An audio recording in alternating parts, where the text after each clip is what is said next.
उत्तर प्रदेश के मुख्यमंत्री योगी आदित्यनाथ ने कहा, जब मुख्यमंत्री बना था तब भी कहा था और आज फिर कह रहा हूं, जो भूमाफिया किसी गरीब की जमीन कब्जाई हो तो तुरंत खाली कर दे, वरना हम खाली कराएंगे तो उसके साथ ही भूमाफिया की अपनी जमीन भी ले लेंगे।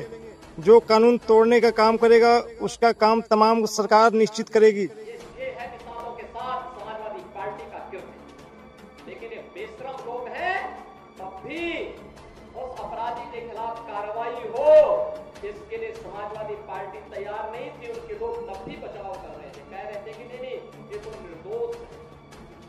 निर्दोष क्या है? सब कुछ तो उसका प्रमाणित हो चुका है और उसके बाद भी निर्दोष बोलते हैं उसको।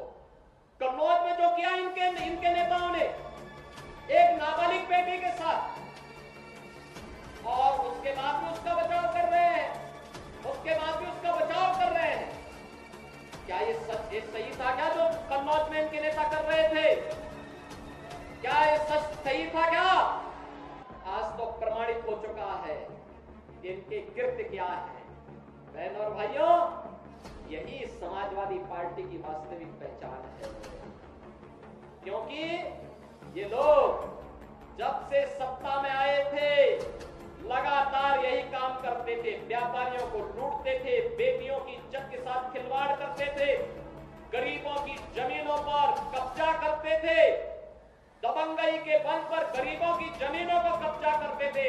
याद करिए, जब मार्च 17 में सरकार बनी थी और सरकार बनते ही मैंने कहा था अगर किसी भूमाफिया ने किसी गरीब की, किसी व्यापारी की, किसी सरकारी जमीन पर कब्जा कर रखा है तो 24 घंटे के अंदर खाली कर ले। और मैं फिर कहूंगा कि अगर किसी माफिया ने किसी गरीब की, किसी किसान की, किसी अन्नदाता किसान की, किसी व्यापारी की जमीन पर कब्जा किया है वे कृपया एक बार खाली कर ले। अगर खाली नहीं किया तो जो उसकी भी होगी उसको भी हम जब्त करके गरीब में बंटवाने का काम कर देंगे। मैं फिर कहूंगा, ये माफियागिरी किसी भी स्थिति में नहीं चलने दी जाएगी।